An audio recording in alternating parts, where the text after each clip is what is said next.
اس کے جہاں تک فضائل و فوائد کا تعلق ہے، ایک فائدہ یہ ہے کہ اگر کسی کو شیطانی یا نفسانی وساوس آتے ہیں، اس وساوس سے چھٹکارا نہیں ہوتا، تو اس کو چاہیے کہ ہر نماز کے بعد 7 مرتبہ پڑھ کے اپنے سینے پہ دم کیا کرے، تو کسی قسم کی جو وساوس ہوں گے وہ وساوس کے ختم ہو جائیں گے۔ اور دوسرا فائدہ یہ کہ اگر کسی کو کوئی غم لگ گیا، ہوتا ہے کسی کا رشتہ ٹوٹ گیا، اب وہ غم نہیں جاتا ہے، یا کسی کو طلاق ہو گئی اس کا غم نہیں جاتا، یا کوئی فوت ہو گیا اس کا پیارا، اس کا غم نہیں جاتا، اس غم میں ایسا گھلتا شب و روز کو راہ نہیں نظر آتی، اس کے لیے ہر نماز کے بعد سورۃ الم نشرح کو 7 مرتبہ پڑھے، اور رات سونے سے پہلے یہ 71 مرتبہ پڑھے، اول آخر 11 مرتبہ درود شریف کے ساتھ 71 ٹائم پڑھ کے اپنے سینے پہ دم کرے اور دعا کر لے، تو کیسا بھی بڑا غم ہو 7 دن ہی عمل کرے گا، اس کے دل سے وہ غم اور بوجھ ختم ہو جائے گا۔ بہت بڑی بات ہے، بہت زبردست فائدہ ہے، کیونکہ دلوں کا اختیار انسان کے ہاتھ میں ہوتا نہیں تو انسان قابو میں نہیں رہتا، اور اسی وجہ سے یہاں کے لوگ بہت سے انزائٹی کا شکار ہو جاتے ہیں، ڈپریشن میں چلے جاتے ہیں، جس کو یہاں کی زبان میں کہتے ہیں، تو یہ زبردست اس کا یہ علاج ہے۔ اگر کسی اور کے لیے کرنا ہے، کوئی بچہ ہے کوئی بڑا ہے، تو دم کر کے پانی دم کر کے اس کو پلاتے رہیں، اس کا وہ دل کا غم بالکل صاف ہو جائے گا۔ اور تیسرا فائدہ یہ ہے کہ اگر کسی پہ قرض چڑھا ہوا ہے تو اس کے لیے اس کے اندر بڑی تاثیر ہے کہ 41 مرتبہ فجر کے بعد پڑھے، فجر کے بعد 41 مرتبہ پڑھے، اور اول آخر 11 مرتبہ درود شریف، یہ 7 دن پابندی سے کر لے تو اللہ اس کو مالدار کر دیں گے، نہ صرف قرض اترے گا کہ مالدار ہو جائے گا، اور اگر ہمیشہ جاری رکھے گا 7 دن کے بعد تو کبھی غریب نہیں ہوگا۔ یہ اس کے اندر بڑی زبردست تاثیر ہے حضرت، یہ تو ملین ڈالر بالکل واقعی ایسی صورت ہے۔ اور ایک اس کا فائدہ یہ ہے کہ انسان جو ہے وہ مختلف طرح کے احوال، اس کو بیماریوں کے آتے ہیں، طرح طرح کی بیماریاں گھر میں آ گئیں، طرح عوارض آ جاتے ہیں، حادثات آ جاتے ہیں، سمجھ میں نہیں آتی کریں کیا، تو سورۃ الم نشرح 360 مرتبہ اس کا ایک وقت میں بیٹھ کے اس کا ختم کر لیں، اول آخر 11 مرتبہ درود شریف کے ساتھ۔ اکیلا آدمی بھی کر سکتا ہے، چند لوگ مل کے بھی کر سکتے ہیں، پڑھ کے پانی دم کریں، پانی سب کو پلا دیں جن کو پلا سکیں، باقی گھر میں چھڑک دیں، تو گھر ہر طرح کی آفتوں، بیماریوں اور مصائب سے صاف ہو جائے گا۔ یہ اس کا یہ فائدہ، کمال، ہاں بہت اچھا فائدہ۔ اور ایک فائدہ اس کا یہ ہے کہ سورۃ الم نشرح جو ہے، انسان جو ہے ظاہر ہے کہ دنیا کے اندر انسان کے احوال ہر طرح کے ہیں، اولادیں بگڑ جاتی ہیں، خود انسان بس اوقات بے دینی غفلت کا شکار ہو جاتا ہے، یا بیوی شوہر کے لیے فکر مند رہتی ہے، یہ نماز نہیں پڑھتا، بے دینی اختیار کرتا ہے، اور آج کل تو ایسا ہے کہ نوجوان نسلیں جو ہیں وہ غفلت و بے دینی اور بلکہ عقیدہ آخرت سے بھی جا رہی ہے، اس کے لیے بڑی زبردست تاثیر ہے۔ ایک مرتبہ فجر کے بعد سورہ قاف پڑھنی ہے، قاف سورہ قاف پڑھنے کے بعد یہ جو سورت ہے، یہ اس کو اس کے بعد جو ہے 101 دفعہ پڑھنا ہے۔ پڑھنے کے بعد آپ دعا کریں اس غافل کے لیے، اور پانی وانی دم کر کے اس کو پلا سکے تو پلا دیں، تو یہ 7 دن پابندی سے کر لیں، تو کسی بھی قسم کی دینی غفلت اس کے اندر ہوگی یا ایمان اس کا ڈاماڈول ہوگا، اللہ تبارک و تعالیٰ اس کو شرح صدر اسلام کا عطا فرما دیں گے اور دین پر وہ مستقیم ہو جائے گا۔ تو حضرت جیسے آج کل کے بچے جو غافل ہیں اسلام سے، یہاں کی پیدائش غافل ہیں، ماں باپ بہت چاہتے ہیں کہ وہ اسلام کی طرف لوٹیں، تو ان کے لیے کتنا کارآمد ہے، بہت زبردست کہ جو سورہ قاف تلاوت کریں، اس کے بعد 101 دفعہ پڑھ کے ان کو پانی پلائیں، دعائیں کریں، تو اللہ ان کی دینی غفلت کو ختم کر دیں گے۔ اور ایک اس کا مال میں برکت کا بڑا زبردست اثر اس کے اندر ہے کہ جو مال تجارت ہے یا آپ نے جو کمایا ہے، اس کمائی کے اوپر 3 مرتبہ پڑھ کے پھونک لیا کریں، بس سمجھے کہ مال کی برکت ایسی ہوگی کہ آپ حیرت انگیز معاملہ ہے، مطلب تنخواہ ملی یا پے چیک ملا تو 3 مرتبہ پڑھ کے اس میں پھونک لیا کریں، پھر خرچ کریں، تو اس گھر میں سے مال کبھی ختم نہیں ہوگا، اور اس میں بھی اتنی برکت ہو جائے گی گویا کہ اس کی قوت خرید اتنی بڑھ جائے گی کہ انسان جو مال ہے اور جناب چیزیں آئی جا رہی ہیں، یہ بہت زبردست ہے۔ اور لوگ اس سے بڑے غافل ہیں کہ جیسے تنخواہ ملی آنکھیں بند کر کے خرچ کرنا شروع کر دیا، نہیں، اللہ کی طرف متوجہ ہو کے 3 مرتبہ یہ سورہ پڑھ کے اس کے اوپر پہلے پھونک لیں پھر خرچ کریں۔ میں کلیریفائی کروں گا، جیسے لوگوں کو پے سٹبز ملتے ہیں، پیسے تو بینک میں جاتے ہیں، تو پے سٹب ملتے ہیں، تو ان پے سٹبز پہ پڑھ کے پے سٹب کو پھونک دیں 3 مرتبہ پڑھ کے، پھر ظاہر جو بھی جمع کروانا ہے، یا جو دکاندار ہیں اپنے غلے پہ پھونک دیں، غلے پہ پھونک دیں، تو انشاءاللہ تو یہ اس کے اندر یہ بہت زبردست فضائل و فوائد۔ اور جہاں تک خواب میں تعبیر کا تعلق ہے تو اس کا مطلب ہے کہ اللہ تبارک و تعالیٰ اس کی مالی تنگیاں دور کر دیں گے اور اس کو مالی خوشحالی عطا ہو جائے گی، اور دوسرا مطلب یہ ہے کہ اس کے اوپر کوئی قرض ہے، کوئی ایسے مالی بوجھ ہیں کہ جو اس بوجھ سے نکل نہیں پا رہا، تو یہ بشارت ہے اس بات کی کہ انشاءاللہ اس کو اللہ مال کے اس بوجھ سے نکال دیں گے اور اس کے قرض ورض و تنگیاں جو اس کی ادا ہو جائیں گی۔ اور ایک مطلب یہ ہے کہ اللہ تبارک و تعالی اس کو جو ہے غریب غربا کو کھانا کھلانے کی توفیق عطا فرمائیں گے، یعنی شرح صدر جب ہو جائے گا، شرح صدر میں اللہ سے بھی تعلق بڑھے گا اور اللہ کی مخلوق سے بھی تعلق بڑھے گا، اور یہ غریب غربا کے جو ہے احساس اور درد میں ان کے اندر کھانے تقسیم کرے گا اور ان کو کھلائے گا، اور اللہ تبارک و تعالی اس کے مال میں برکت نازل کر دیں گے۔ یہ اس کے خواب میں بشارت۔ سبحان اللہ۔ سورہ علم نشرہ روزمرہ کے مسائل کے تمام حل پیش کرتی ہے، پیش کرتی، بالکل زبردست، ایک چھوٹی سی 8 صورتوں والی، 8 آیتوں والی، بالکل 8۔ واہ سبحان اللہ۔ حضرت آپ نے بہت زبردست نسخہ بتا دیا لوگوں کی آسانیوں کے لیے، بچوں کی آسانیوں کے لیے، قرض کے لیے۔ یہاں پہ قرض کے حساب سے میں سوال کرنا چاہوں گا کہ جن لوگوں کے مورگیجز ہیں، گھر کا قرض ہے جن کو، اگر وہ اس کو پڑھیں تو ان کی مورگیج کی ادائیگی میں آسانی ہو جائے گی یا ختم ہو جائے گا؟ بالکل بالکل، یہ اسی طرح بالکل سب چیزیں۔ آج ہم اللہ تبارک و تعالیٰ کے اسماء الحسنی میں سے 18ویں نمبر کے نام پر گفتگو کریں گے، جی، جو کہ بعض کتابوں میں 17 نمبر اس کا لکھا ہوا ہے، انہوں نے لفظ اللہ کو کاؤنٹ نہیں کیا تو رحمان سے نمبر 1 شروع کیا، لیکن ہم نے چونکہ اللہ کو بھی کاؤنٹ کیا تھا تو ہمارا جو ہے یہ آج کا جو ہے نام یہ 18واں نمبر بنتا ہے، 18، اور یہ ہے الرزاق۔ الرزاق بہت بابرکت نام ہے، سارے رزق کے خزانے اس نام کی جو ہے تجلی ہیں، اور رزاق کا معنی بہت زیادہ رزق دینے والا، بہت زیادہ روزی دینے والا۔ اور یہ نام جو قرآن کریم میں 5 مرتبہ اللہ تبارک و تعالی نے مختلف آیات میں دہرایا ہے، اور اس کے عدد جو ہے وہ 308 بنتے ہیں، 308، اور اس کا مفرد عدد بنتا ہے 11، کہ 3 اور 8 جو ہے وہ 11 بنتے ہی اس کا مفرد عدد ہے، گویا کہ 11 دن کے ورد کے بعد کوئی نہ کوئی اللہ تبارک و تعالیٰ کا لطیفہ ضرور ظاہر ہونا چاہیے۔ انسان جتنے بھی صدقے دل سے پڑھے گا تو 11 دن کے بعد اس کا لطیفہ کوئی نہ کوئی ظاہر ہونا چاہیے۔ تو یہ بابرکت نام ہے، اور اصطلاحی معنی میں اس رزاق کا معنی وہ ذات جس نے ہر جاندار کی، ہر مخلوق کی روزی اپنی ذمہ لے رکھی ہے، نہ صرف ذمہ لے رکھی ہے بلکہ ان روزیوں کو پیدا بھی کرتا ہے، اور پیدا کرنے کے بعد ان تک پہنچاتا بھی ہے مخلوق تک، بھلے وہ مخلوق کہیں بھی ہو ان تک وہ پہنچاتا ہے۔ اور قرآن کریم میں اس چیز کا اظہار کر دیا کہ وما من دابۃ فی الارض الا علی اللہ رزقها، کہ روئے زمین پر کوئی بھی چوپایا چلنے والا جاندار ایسا نہیں ہے کہ مگر اس کا رزق اللہ کے ذمے ہے۔ وَيَعْلَمُ مُسْتَقَرَّهَا وَمُسْتَوْدَعَهَا، اور اللہ تبارک و تعالیٰ اس مخلوق کے مستقل ٹھکانے کو بھی جانتا ہے اور اس کے عارضی ٹھکانے کو بھی جانتا ہے۔ سبحان اللہ۔ یعنی اس میں اس بات کا اشارہ ہے کہ دنیا کے اندر اگر آپ اپنا ٹھکانہ بدلیں تو متعلقہ اداروں کو اطلاع کرنی پڑتی ہے کہ جو ہمارا ایڈریس چینج ہو گیا ہے، اب ہمارا چیک وہاں بھیجیں، ہے نا، تو نہ کرے تو وہ جو آپ کا چیک ادھر ادھر ہو جائے گا۔ اللہ فرماتے آپ کو ہمیں کہنے کی ضرورت نہیں ہے، آپ جہاں مستقل رہتے وہ بھی ہمیں پتہ ہے، عارضی طور پہ کہیں ٹھکانہ آپ کرتے ہیں وہ بھی ہمیں پتہ ہے، آپ کا رزق وہیں پہنچے گا، لہذا پہنچتا ہے۔ انسان مسافر ہو تو پہنچتا ہے، گھر میں مقیم ہے تو بھی پہنچتا ہے۔ بلکہ اس پر جو حضرت موسیٰ علیہ السلام کا واقعہ بڑا دلچسپ آتا ہے کہ حضرت موسیٰ علیہ السلام کو اللہ تبارک و تعالی نے جب کوہ طور پہ تجلی دکھائی اور آپ نے یہ سمجھا کہ آگ ہے، اور اپنے اہلیہ جو ہے وہ درد ذیل میں تھیں، تو آگ لینے کے لیے وہاں گئے تو پتہ چلا وہاں تو رب کریم کی تجلی تھی، تو اللہ تبارک و تعالی سے ان کی گفتگو ہوئی، کلام ہوا اور وحی نازل ہوئی،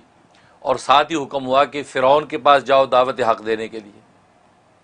اب یہ دل میں سوچنے لگے کہ اہل خانہ کا کیا ہوگا، ان کا خیال کون کرے گا، پیچھے جو بھی میرے ساتھ میرے کفایت میں لوگ ہیں ان کے رزق روٹی کا کیا بنے گا، تو یہ خیال آیا۔ تو اللہ تبارک و تعالی نے فرمایا کہ موسیٰ یہ سامنے جو پتھر ہے اس پتھر کے اوپر جو اپنی لاٹھی ماری، وہ پتھر ٹوٹا، ان میں سے ایک اور پتھر نکلا، فرمایا اس دوسرے پتھر پہ لاٹھی مار، وہ ٹوٹا، اس میں سے ایک اور پتھر نکلا، فرمایا تیسرے پتھر پہ پھر مارا تو ٹوٹا، اس میں سے ایک چھوٹا سا کیڑا جس کے منہ میں سبز پتا ہے، وہ غذا ہے وہ کھا رہا ہے، اور یہ ترانہ پڑھ رہا ہے کہ سبحان من یرانی و یعلم مکانی، کہ پاک ہے وہ ذات کہ جو مجھے دیکھ رہی ہے اور میرے اس ٹھکانے کو بھی جانتی ہے، وہ یسمع کلامی، اور میرے کلام کو بھی سنتی ہے، یذکرنی ولا ینسانی، اور مجھے یہاں پر بھی یاد رکھے ہوئے ہے کہ مجھے رزق پہنچا رہی ہے اور مجھے بھولی نہیں ہے۔ سبحان اللہ۔ تو اللہ تبارک و تعالیٰ فرمایا موسیٰ میں اس کیڑے کو یہاں خوراک پہنچا سکتا ہوں تو تیرے اہل خانہ کا میں کفیل نہیں ہو سکتا؟ تم پریشان نہ ہو، تو میرے کام میں لگ، میں تیرے کام میں لگوں گا۔ تو مطلب یہ اللہ تبارک و تعالیٰ کے رازقیت کا عالم ہے کہ جہاں بھی ہوتا ہے اسی جگہ رزق پہنچاتا ہے۔ اس لیے علماء نے لکھا ہے کہ رزق کی دو قسمیں ہیں، ایک رزق خاص ہے، ایک رزق عام ہے۔ رزق خاص کا مطلب یہ ہے کہ وہ رزق کہ جس کا تعلق ایمان و یقین کے ساتھ ہے، کہ اللہ تبارک و تعالی ایمان و یقین کا جو رزق، دلوں کا جو رزق عطا کرتے ہیں اور رزق حلال کی دولت سے جو منور کرتے ہیں، یہ رزق خاص ہے۔ اور ایک رزق عام ہے کہ جو دنیا اور سامانوں کا جو رزق ہے، یہ اللہ تبارک و تعالی بلا تفریق کافر مومن سب کو عطا کرتے ہیں، لیکن رزق خاص جو ایمان و معرفت کا رزق ہے وہ صرف اللہ تبارک و تعالی مومنین کو عطا کرتے ہیں، اور اہل ایمان کو اللہ یہ توفیق دیتے ہیں کہ وہ رزق حلال کی کوشش کرتے ہیں۔ اور ابن قیم رحمہ اللہ تعالی نے بڑی خوبصورت بات کی کہ اصل میں رازقیت کے دو مفہوم ہیں۔ رازقیت کا ایک تو مفہوم یہ ہے کہ اللہ تبارک و تعالی جو ہے وہ رزق عطا کرتے ہیں جو انسان کی ایمانوں اور انسان کے سامانوں کا رزق ہے، اور وہ اپنے انبیاء اور اولیاء کے ذریعے سے اللہ تبارک و تعالی مخلوق تک پہنچاتے ہیں۔ اسے علم و عرفان کا رزق بھی ملتا ہے، یعنی قلوب کا رزق، اور اسے انسان کے ابدان جو بدن جسم ان کا رزق حلال وہ بھی ان کے ذریعے سے مہیا ہوتا ہے۔ ایک یہ مطلب۔ اور دوسری قسم رزق سے مراد یہ کہ وہ رزق جو رزق حلال ہے، جو بدنوں کا علم ہے، اللہ تبارک و تعالی نے بدن کی نوعیت طبی طور پہ ایسی بنائی ہے، ایسی اندر وینز اور رگیں اور ایسے سلسلے رکھے ہیں کہ وہ رزق ان کے ذریعے سے اسے اپنے متعلقہ مقام تک پہنچاتے ہیں۔ کیونکہ اگر رزق موجود ہو اور اندر کھانے کا نظام ڈسٹرب ہو جائے تو کیسے پہنچے گا؟ تو فرمایا کہ انسان جب کھاتا ہے تو وہ نالیاں اللہ نے ایسی بنا رکھی ہیں کہ ہر چیز اپنے اپنے مقام پہ جا رہی ہے، پانی اپنے مقام پہ جا رہا ہے، غذا اپنے مقام پہ جا رہی ہے، ہر چیز اپنے اپنے مقام پہ ٹھہر رہی ہے۔ اور پھر کھانے کے بعد انسان اگر الٹا ہو جائے تو وہ کھانا باہر پلٹتا نہیں ہے، یعنی ایسا نظام رکھا کھانا گیا اب وہ پلٹ کے باہر نہیں آتا۔ اور میں یہ جو دوسرا رزق کا مفہوم ہے کہ اللہ نہ صرف کھلا دیتا ہے بلکہ کھلانے کے بعد وہ اس کو اپنے اپنے مقام پر پہنچا دیتا ہے اور اس کے اچھے اور نیک اثرات ظاہر کرتا ہے۔ یہ اللہ تبارک و تعالیٰ کی رازقیت ہے جو کسی دوسری ذات کو حاصل نہیں ہے۔ اس لیے اللہ تبارک و تعالیٰ رزاق ہے، یعنی بہت زیادہ روزی دینے والا، مطلب نہ صرف روزی دینا بلکہ روزیوں کو پیدا بھی کرتا ہے اور اپنے اپنے مقام پر ہر ایک کو اس کی روزی پہنچا بھی دیتا ہے۔ یہ رازق ہے۔ اور جہاں تک اس کے فضائل و فوائد کا تعلق ہے تو ایک اس کا فائدہ یہ ہے کہ اگر کوئی شخص چاہتا ہے کہ مشکلات اور باریک بین چیزیں، خاص طور طالب علم، پروفیسر اور اسی طریقے سے لیکچرر، پڑھنے پڑھانے والا آدمی چاہتا ہے کہ باریک بینی مجھے حاصل ہو جائے، تو صبح اٹھتے ہی نہار منہ، ابھی اسے کلی نہیں کی، منہ نہیں دھویا، اٹھتے ہی 20 دفعہ یا رزاقو کا ورد کر لیا کرے۔ 20 دفعہ بستر بیٹھے بیٹھے یا رزاقو یا رزاقو یا رزاقو، بس اس کے بعد اپنے کام میں لگے۔ اور میں اللہ تبارک و تعالی اس کو ذہن کو ایسا کشادہ اور تیز کر دیں گے کہ باریک سی باریک بات بھی سنتے جھٹ اس کے نتیجے کو پہنچ جائے گا، ایسا ذہن کھول دیتے ہیں۔ یہ اس میں فائدہ۔ اور دوسرا فائدہ یہ ہے کہ اگر کوئی چاہتا ہے کہ گھر کے اندر رزق کی فراوانی ہو جائے اور گھر سے بیماریاں اور آفتیں نکل جائیں اور گھر جناب جنت نظیر بن جائے، تو فرمایا کہ وہ شخص روزانہ صبح کی نماز پڑھنے کے بعد، فجر کی نماز کے بعد اپنے گھر کے چاروں کونوں میں 10 مرتبہ یا رضا کو پھونک دیا کرے، اور اس کونے سے شروع کرے جو کونا جو قبلے کی طرف سیدھی طرف ہے۔ اگر قبلہ ادھر ہے تو سیدھی طرف کا کونا وہ ہے، تو سب سے پہلے اس کونے پہ کھڑا ہو کے یا رضا کو 10 دفعہ پڑھ کے 3 دفعہ پھونک دیا، پھر الٹی طرف آ جائے، پھر 10 دفعہ پڑھ کے، اس کے بعد یہ پیچھے کی طرف آ جائے 10 دفعہ، پھر اس طرف، تو گویا کہ چاروں کونوں پہ 10 دفعہ پھونک دیا کرے تو گھر میں رزق کی فراوانی ہو جائے گی، غیب سے رزق آئے گا اور کوئی بیماری گھر میں نہیں ٹھہرے گی۔ ایسا زبردست فائدہ ہے۔ اور تیسرا فائدہ اس کا یہ کہ اگر کوئی چاہتا ہے میں دولت مند ہو جاؤں، مال و دولت ہاتم تائی بنوں، بانٹوں بھی اور اللہ عطا بھی کرے، تو فرمایا کہ وہ شخص جو ہے فجر کی سنت اور فرض کے درمیان 550 مرتبہ 550 ٹائم جو ہے یا رضا کو ورد کریں، اول آخر 11 مرتبہ درود ابراہیمی پڑھ لے، اور یہ کرنے کے بعد اب یہ فرض نماز اپنی فجر کی ادا کرے۔ فرمایا کہ جناب ایسا اللہ غیب سے اس کے انتظامات کریں گے، قرضے اتریں گے اور وہ دولت مند ہو جائے گا، مالدار ہو جائے گا۔ یہ اس میں زبردست فائدہ۔ اور ایک اس کا فائدہ یہ ہے کہ اگر کوئی چاہتا ہے کہ میں جس سے ملاقات کرنے جا رہا ہوں وہ میری جو حاجت و ضرورت ہے وہ اس سے پوری ہو جائے، اس کے دل میں اللہ ڈال دے کہ وہ میرا یہ کام کر دے، فرمایا کہ جب اس کے پاس پہنچے تو 17 مرتبہ 17 ٹائم یا رضا کو پڑھ کے اور اس کے اپنی درخواست پیش کر دے تو اللہ تبارک و تعالی اس کے ذریعے سے اس کی ضرورت پوری کر دیں گے اور کسی قسم کی کوئی رکاوٹ نہیں آئے گی۔ اور ایک فائدہ یہ ہے کہ اگر جو ہے یہ چاہتا ہے کہ اللہ تبارک و تعالیٰ کیا کوئی خاص مقام اور قرب مجھے حاصل ہو جائے، ظاہر ہر بندے کی خواہش ہوتی ہے، تو فرمایا تنہائی میں بیٹھ کے وہاں نہ کوئی بچہ ہو نہ کوئی بڑا ہو، اکیلے تنہائی میں بیٹھ کے 1000 مرتبہ پوری یکسوئی کے ساتھ یا رزاقو کا ورد کرے اور اللہ سے مقام خاص مانگ لے۔ فرمایا کہ ابھی ایک چلہ پورا نہیں ہوگا تو اللہ تبارک و تعالیٰ اپنا خاص قرب اس کو عطا کر دیں گے اور وہ محسوس کرے گا۔ یہ زبردست فائدہ۔ اور ایک فائدہ یہ ہے کہ اگر کوئی قیدی ہے، قید میں ہے بے گناہ، تو قیدی کو چھڑانا چاہتا ہے یا کوئی مریض ہے بیچارہ وہ مرض سے چھٹکارا چاہتا ہے تو فرمایا کہ 125 مرتبہ پڑھ کے آپ اس قیدی کے لیے دعا کریں،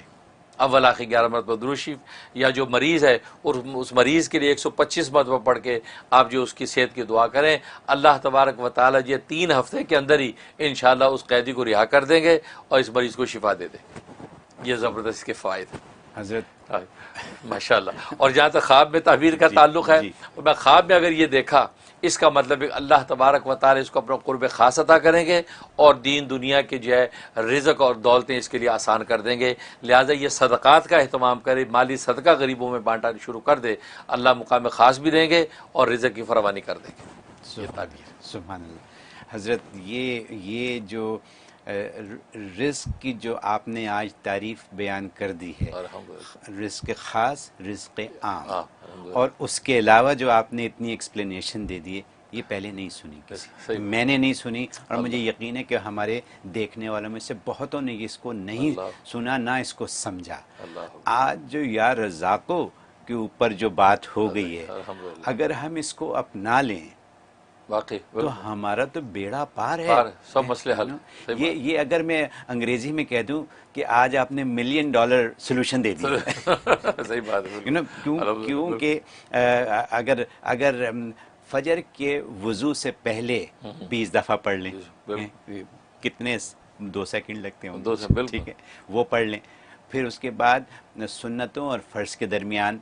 550 دفعہ پڑھ لیں، ٹھیک ہے، اور پھر اپنے گھر کے چاروں کونوں میں اگر آپ پڑھ کے پھونک مار 10 مرتبہ، 10 دفعہ، کیا دیر لگتی ہے، ٹھیک ہے، تو یعنی یہ ساری آپ کی جو برکتیں ہیں وہ آپ نے اکٹھی کر لیں، جانماز پہ بیٹھے بیٹھے ہو سکتی ہیں ساری، ٹھیک ہے، اور اس کے بعد پھر مریضوں کے لیے بھی ہو گیا، دولت کے لیے بھی ہو گیا، اور قرب اللہ اس کے لیے بھی ہو گیا، تو اور کیا کرنا ہے ہمیں، اور کیا چاہیے ہمیں،